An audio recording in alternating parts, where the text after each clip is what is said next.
te jamono ji yaa ngi toj internet bi coow li bari na lool ci Mame Goor loolu lu mu demee noonu. ay coow li ko waral mooy Mame Goor dafa xew ci jamono. dëgg la dama def guddi loo xam ni guddi gu doy waar la déplacé koo xam ni neexul a déplacé mu ngi suma jigéen bi may profité nag ci occasion bi di ko gërëm di ko ñaanal coow li nag mooy xam nga rek Mame Goor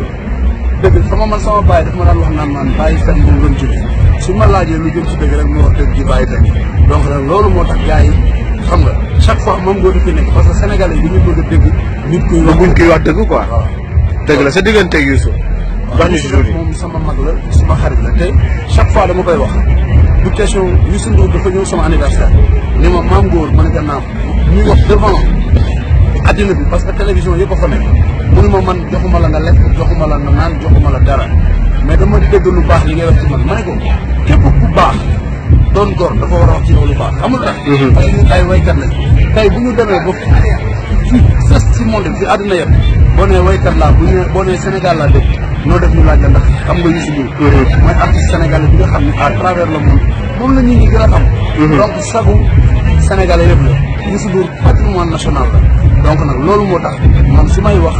ci moom damay kontaan parce que il représente l'Afrique partout su ko neexoon mu ñëw dëkk fi en Europe su ko neexoon mu yor alalam téye ko mais Youssou Ndour ñaata artiste ñaata monument nga gis tey Viviane ni ñu seet si nii tey Youssou Ndour a ko wane moo ko produit Pape et Cheikh bi ngay dëgg tey ñu teg àdduna bi Youssou Ndour lañ defar dëgg la Aby Ndour Youssou Ndour ko defar Youssou Ndour tey ñu mu defar ci biir musique sénégalaise bu ñu leen dindi woon musique bi ci bu rànk dara du ci des. est-ce que comprendre nga moom mu doon li mu doon ba pare def rek donc nag ku ko waxul man pour man da ngaa ñaan